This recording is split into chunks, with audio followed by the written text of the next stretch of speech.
На База ТВ время новостей. В студии Рустам Зантария. Здравствуйте. Сегодня в выпуске.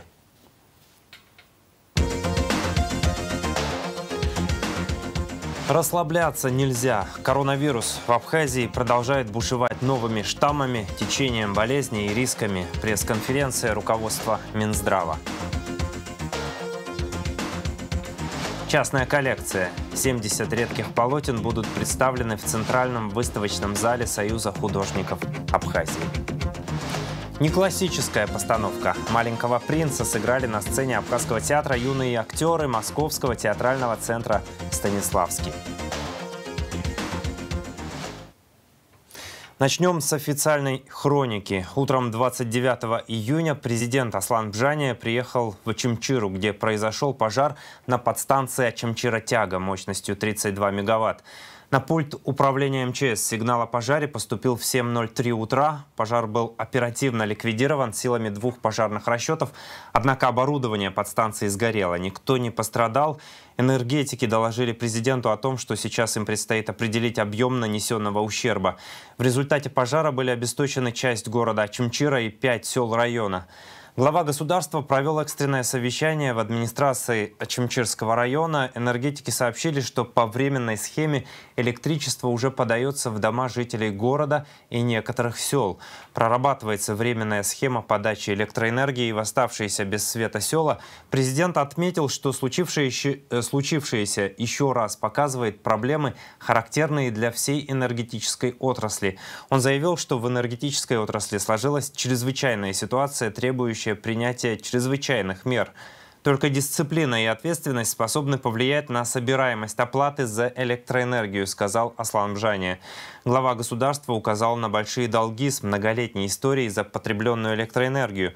Он поручил главе администрации Ачымчирского района повысить ответственность глав сельских администраций за собираемость средств за электроэнергию и предупредил их о персональной ответственности. На исправление ситуации президент отвел 1 месяц. Глава государства заявил, что 1 августа заслушает доклад о том, как выполнено его поручение и как обстоят дела с ликвидацией долгов за электроэнергию. Если не повысить собираемость средств за потребление электроэнергии, невозможно произвести обновление оборудования, столь необходимого для нормального функционирования подстанций, сказал президент. В своем выступлении Бжания затронул и тему майнинга. Он поручил при обнаружении майнинг-ферм в тот же день демонтировать оборудование и вывозить его в специально определенные для этого места, а также устанавливать фамилии хозяев ферм.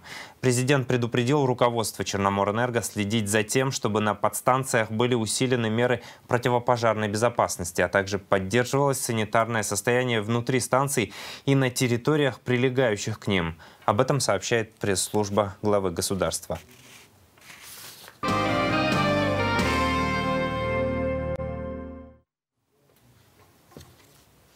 Об эпидемиологической ситуации. Согласно сообщению оперативного штаба, за 28 июня тестирование на коронавирусную инфекцию проведено у 437 человек. Диагноз COVID-19 подтвержден у 138 из них. В Гудаутской ЦРБ 27 июня умерла пациентка 1986 года рождения.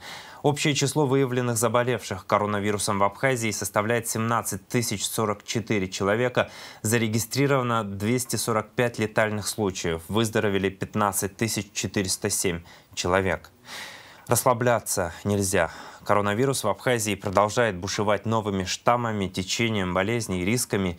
Ежедневно увеличиваются цифры инфицированных. Уменьшается возраст тяжелых и средне-тяжелых больных. Что уже сделано и только планируется медиками страны, рассказали на пресс-конференции с участием министра здравоохранения Эдуарда Бутба и его коллег. Кроме того, как рассказал министр здравоохранения, компьютерный томограф в ковидном госпитале Гудауты вышел из строя. Минздрав обратился за помощью к специалистам фирмы Toshiba в России. Слово Элеоноре Гилаян.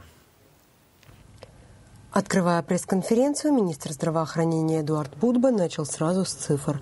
Он рассказал, сколько человек сейчас находится в стационарах, сколько за все время пандемии потрачено средств на лечение.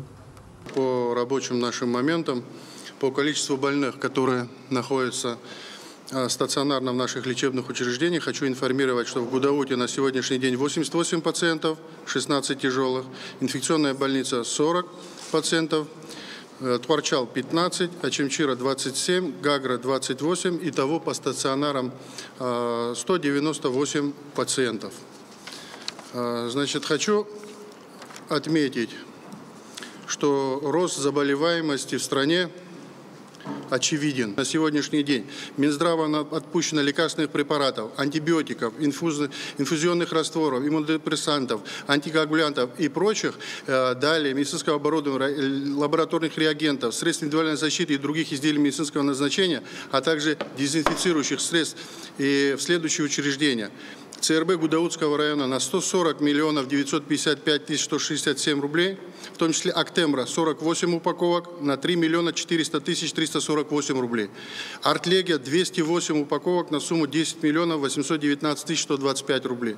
Инфекционная больница город Сухум 27 миллионов 40 тысяч рублей. В том числе Актембра 22 упаковки на сумму 1 536 тысяч рублей. Артлегия 166 упаковок на сумму 8 миллионов 485 тысяч рублей. ЦРБ Гагрского района 20 миллионов 515 тысяч рублей. ЦРБ Тхуарчалского района 5 миллионов 705 тысяч рублей. ЦРБ Очимчирского района 9 миллионов 518 тысяч рублей. Из 6,5 тысяч доз препарата прививку от коронавируса в Абхазии сделали 4682 человека. 2197 из них привиты вторым компонентом вакцины. Кампания по вакцинации началась в Абхазии 11 мая. Прививают российским препаратом «Спутник Ви». Отвечая на вопрос журналистов, будут ли граждане Абхазии, привитые на территории своей страны, получать необходимый на сегодня для комфортной жизни в России QR-код, министр ответил, что этот вопрос сейчас в проработке с российскими коллегами, как и ряд других вопросов. Мною было направлено письмо в Минздрав Российской Федерации о том, чтобы дежурные бригады были направлены в Республику Абхазия со стороны Российской Федерации. Тоже этот вопрос сейчас находится в стадии согласования.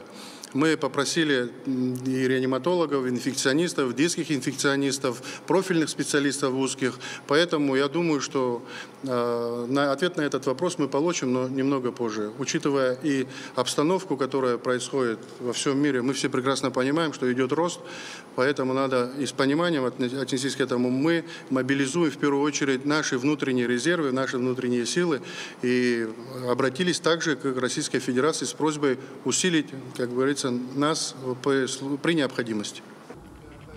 Задали журналисты вопросы про новые штаммы на территории Абхазии, в частности, британский и индийский. Об их особенностях и сложностях рассказала главный санитарный врач страны Людмила Скорик. Британский штамм, он не так опасен, как опасен индийский штамм. Этот штамм тем интересен или тем опасен, что он более контагиозен, то есть достаточно очень маленького количества времени для того, чтобы заражение получило как можно больше количества человек. Поэтому при проведении наших мероприятий, таких как свадебные мероприятия, такие как похоронные мероприятия, там, где люди не соблюдают основных требований профилактики, то есть не носят маски, находятся в близком, тесном контакте, то есть обнимаются, выказывают свое какое-то уважение к родственникам, к близким, да? Вот это и является тем моментом передачи этого вируса как можно большему количеству людей. Про стационарные реалии больных с ковид рассказал главврач инфекционной больницы Сухума Астамур Гуния. По его словам, наплыв пациентов значительно вырос. В их числе и те, кто поступает уже тяжелыми, и те, кто пришел только провериться. На самом деле мы по клинике, по больным уже увидели вот буквально несколько недель назад, что видоизменился штамм. То есть больные стали тяжелее переносить этот штамм. Так называемая фаза, вот одна из фаз этой инфекции, цитокиновый шторм, он начал наступать быстрее. Болезнь стала прогрессировать быстрее и стала поражать еще детей, детское население. Уже у нас есть дети с пневмониями, которые тяжело переносят. Поэтому хочу предостеречь еще раз, пожалуйста, вот особенно места массового скопления людей. Астамургуни рассказал, что сейчас 3 туристов проходят лечение от коронавирусной инфекции в инфекционной больнице Сухума. Многие гости страны сдают тест в Абхазии и получают положительный ПЦР.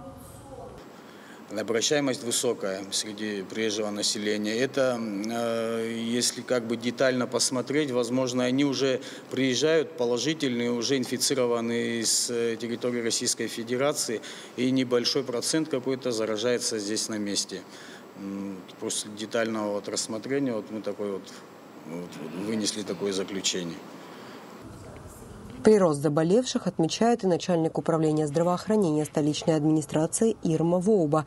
По ее словам, в инфекционной больнице помимо стационара отведено 2 отделения для амбулаторных больных. Там они выполняют все манипуляции и уходят домой.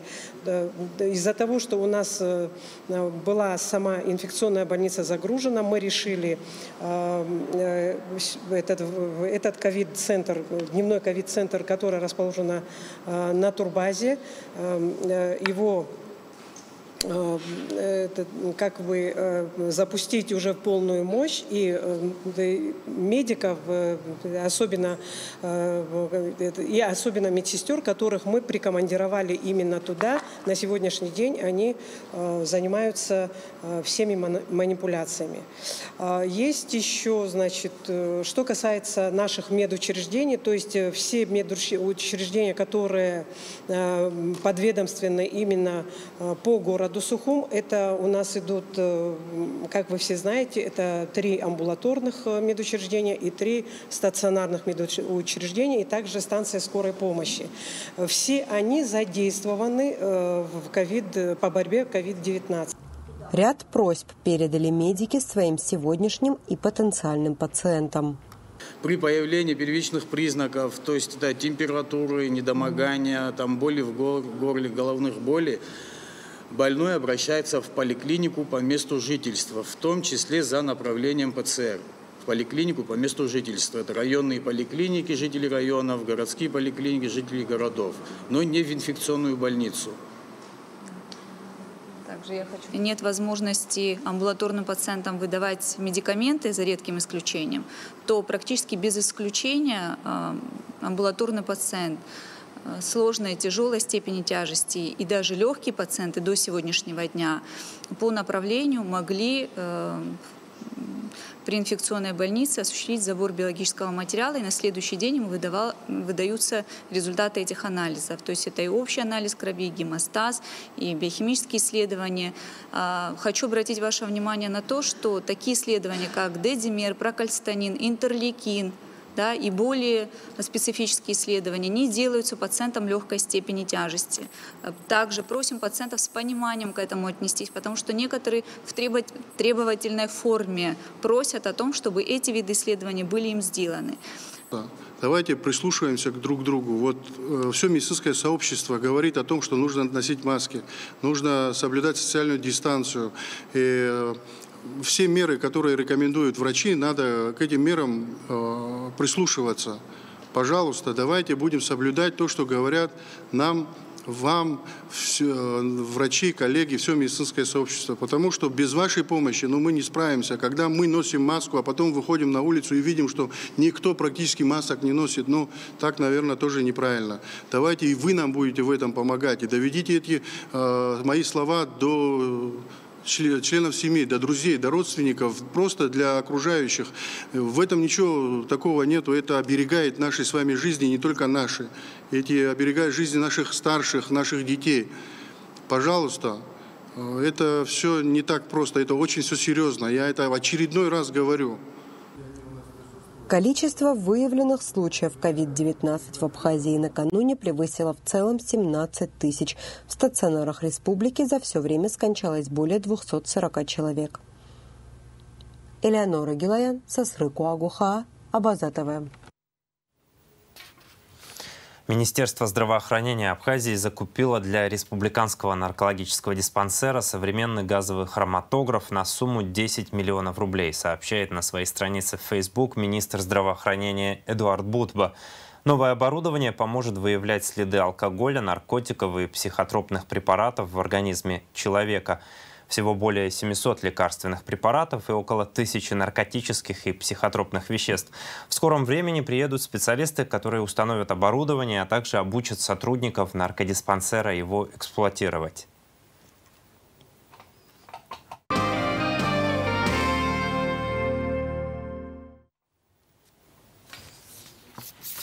Постановление о внесении изменений в распоряжение Кабинета министров Республики Абхазия от 16 мая 2014 года о предоставлении ООО «Апсны Ойл» права на геологическое изучение, разведку и добычу углеводородного сырья на территории Очамчирского, Тпарчалского и Галского районов, а также в акватории Черного моря, восточно-абхазский участок, а также о внесении изменений в распоряжение Кабинета министров Республики Абхазия от 22 апреля 2013 года о предоставлении ООО «РН Шельф Абхазии» права на геологическое изучение, разведку и добычу углеводородного сырья на Гудаутском участке акватории Черного моря. Эти постановления рассмотрят на своем заседании в среду 30 июня члены правительства Абхазии. Всего в повестку дня вошли 16 вопросов. Наука и экономика. Группа ученых во главе с директором Института экономики и права Академии наук Абхазии Зауром Шалаша готовит экономический паспорт Абхазии. Свое исследование они начали с Галского района республики. Подробности в репортаже наших коллег с Гал-ТВ.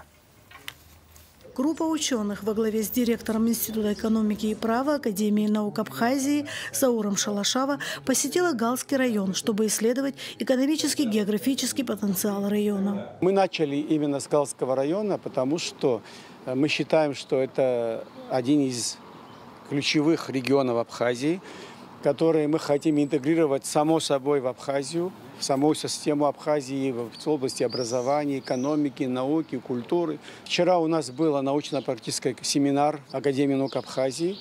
Присутствовали депутаты парламента, администрации президента, представители Кабинета министров, Министерства экономики и так другие. И там было сказано, что эта работа продолжается сегодня.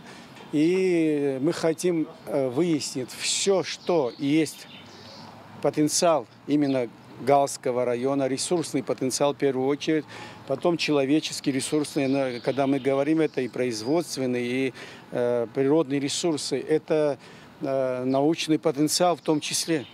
Гала район экономика зинер цара института хатарнакша Академии науки ацанаква организация. Ванза лацара ижек рзахана яны ика найла тарахаман уи айла тара яхараки зиско экономика география хапцара яха убреусура яцоп яха байла тара яха итцана яха хана усдахула кытаква ярубаски абре карта янахцо информация из Гаразихан. Как пояснил доктор экономических наук, научно обоснованная концепция, касающаяся человеческих, производственных и природных ресурсов, необходима для принятия стратегически важных государственных решений и привлечения инвесторов. Эта задача была поставлена президентом Абхазии Асланом Бжания. Глава Галского района Константин Пелия подтвердил, что задача подготовить экономический паспорт района была поставлена самим президентом на совещании, которое проводил недавно Аслан Бжания с главами районов. Совещание, где проводил президент нашей страны, большое совещание, где поручил всем главам районов, администрации подготовиться к такому документу, который называется экономический паспорт района. То есть количество населения проживающего, земли сельхозназначения, промышленные земли, туристические места. И вот такой вот большой экономический паспорт, который обоснует для любого инвестора состоятельность его нахождения в том или том районе. Сейчас нам нужно проводить разграничение между селами, где кончается одно село, где начинается другое, межрайонные административные границы, вообще государственные границы. И эта работа очень нужна.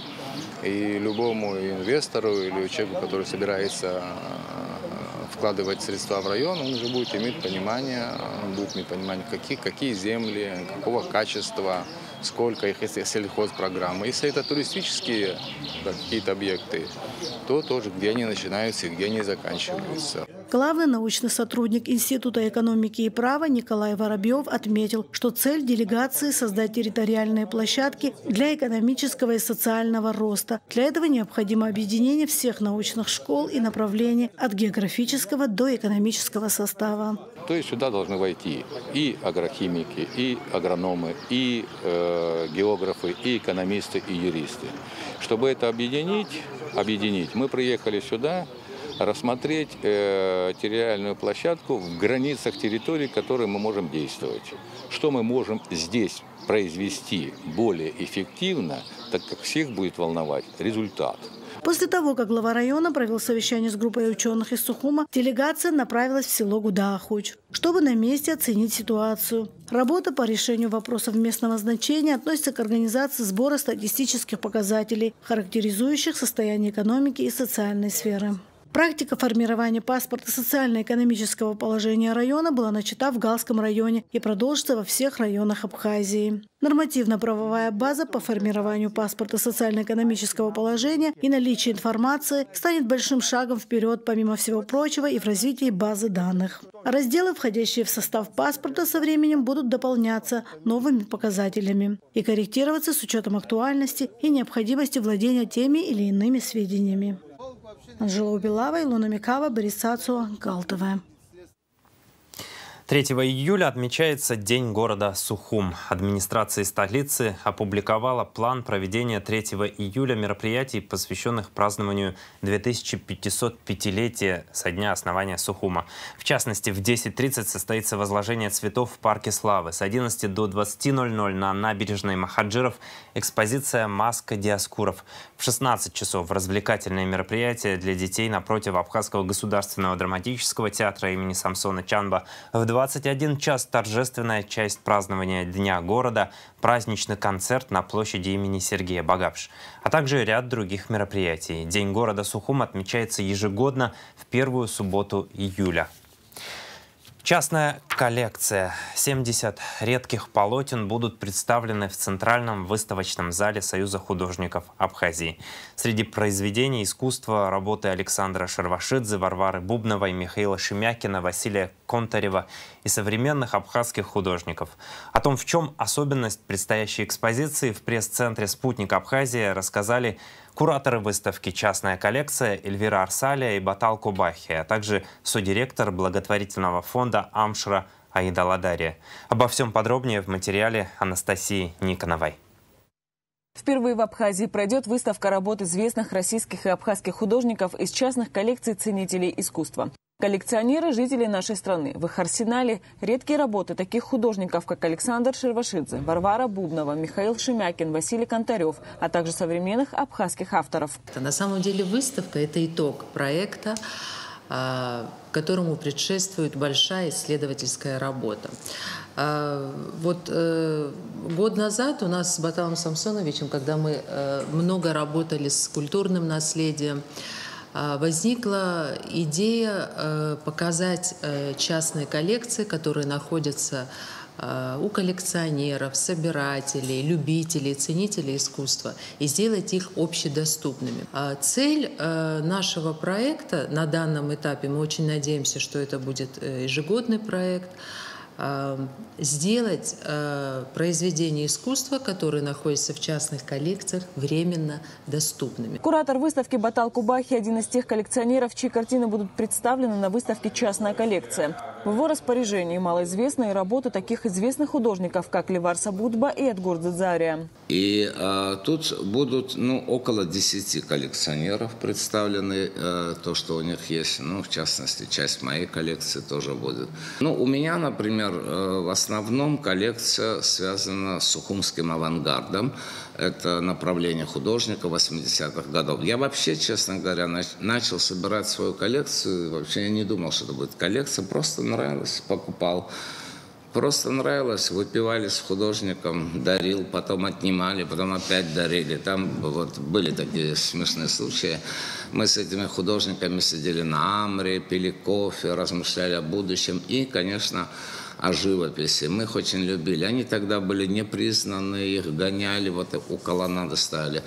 И у меня такие, например, есть Семенцов, у меня есть Адгур Дзидзари, у меня Баяджан, Леварса Будба. И очень многие художники, которые потом стали очень востребованными, их работы висят в европейских, российских музеях, частных коллекциях. Финансово поддержал проект эксклюзивной выставки фонд Амшира. Содиректор Аида Ладари отмечает, что проекты направлены на сохранение культурных ценностей и создание творческих площадок, важны для нашего общества и его культурного обогащения. Для того, чтобы сохранить красоту для для следующих поколений, для молодежи вообще, это одна из очень важнейших задач. А то, что нам предлагает проект «Частная коллекция», он действительно очень уникален, как ты правильно говорил, да, в том, что впервые в Абхазии будет выставка произведений, которые радуют глаза самого коллекционера и его гостей. Но среди нас есть тоже люди, которые хотели бы, да, видеть эту красоту. И мир знает очень много примеров, когда частные коллекции становились достоянием, Третьяковская галерея вся и так далее. Поэтому для нас было важно, что это первая выставка, важно было, что этим занимаются профессионалы, то есть это уже как бы гарантия качества, и есть такая хорошая перспектива развития этого проекта в дальнейшем. Увидеть редкие картины абхазских и российских художников из частных коллекций ценителей искусства можно будет в Центральном выставочном зале Союза художников Абхазии 26 июля. В дни экспозиции можно будет не только любоваться произведениями искусства, но и принимать участие в открытых дискуссиях с коллекционерами, историками, искусствоведами, художниками и кураторами выставки. Анастасия Никонова, Торник Амичба, Абазатова. Международный оперный фестиваль «Опера Вива» 9 июля состоится в Абхазии.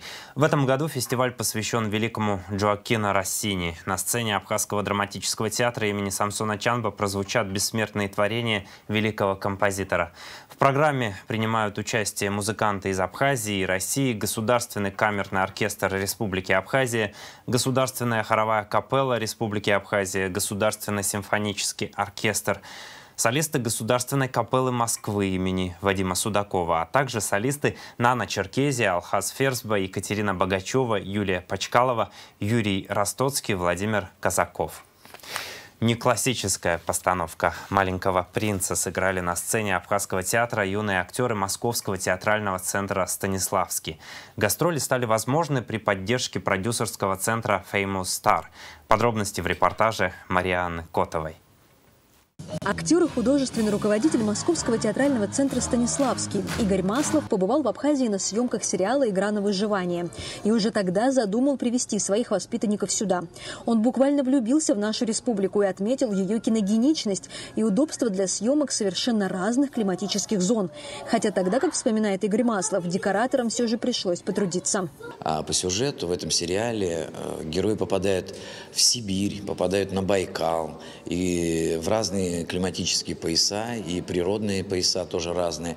И все это снималось здесь у вас.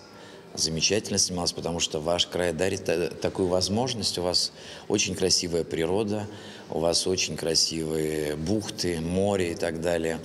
И было очень забавно, когда декораторам приходилось южные деревья, пальмы и кипарисы гримировать в кадре, декорировать их приходилось в кадре, для того, чтобы зритель не увидел подвоха, не увидел, что это южный город. Что касается спектакля «Маленький принц», то юные актеры готовились к выходу на сцену 5 месяцев.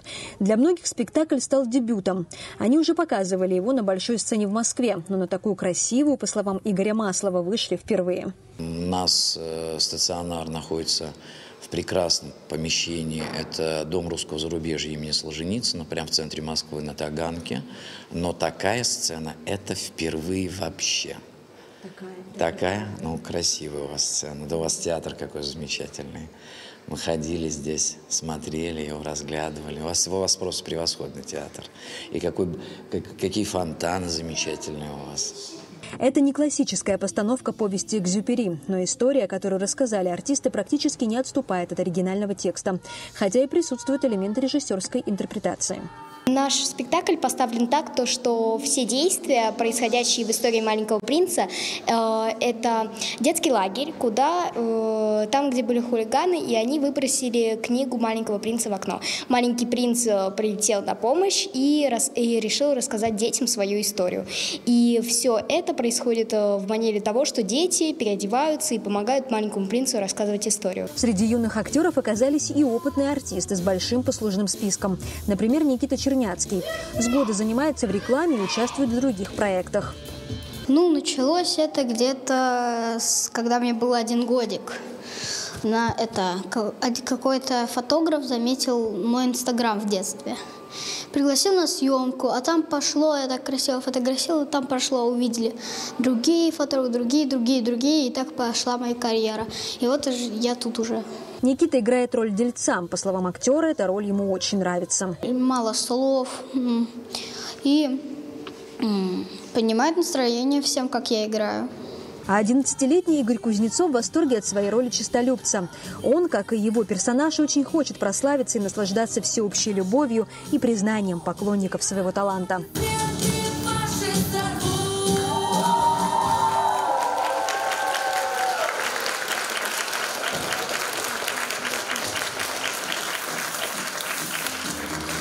Юный артист мечтает о карьере актера и благодарит маму, которая разглядела в нем лицедейский талант и отправила в театральную студию. Если бы я мог пойти туда сам, а не при помощи мамы, я туда бы пошел, потому что, это для меня казалось бы слишком сложным. А моя мама, которая видит во мне только хорошие мои качества, мой вокальный и актерский талант, она знает, куда меня отправить, и она знает, что со мной делать, за что я ей очень сильно благодарен. Детская театральная студия – это не начало актерской карьеры, говорит худрук Игорь Маслов. Дети, выходя на сцену, прежде всего учатся владеть собой, своим голосом, борются с комплексами, приобретают навыки работы в команде, узнают, что такое настоящая дружба. Ведь это самое главное, как говорил «Маленький принц». Марианна Котова, Торник Амичба, Абаза ТВ. Ежегодный фестиваль молодых исполнителей популярной музыки «Абжиз Хоу» в эфире Абаза ТВ в пятницу 2 июля в 20 часов. Мероприятие прошло при поддержке Управления по делам молодежи и спорту, администрации города Сухума и Министерства культуры Республики Абхазия.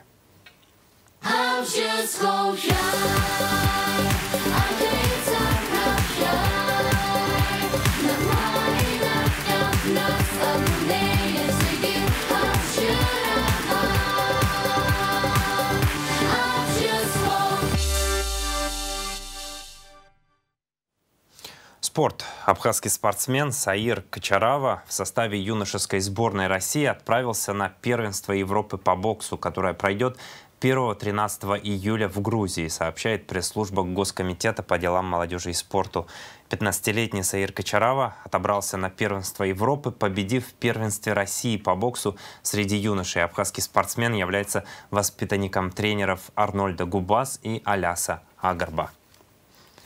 Сейчас о погоде.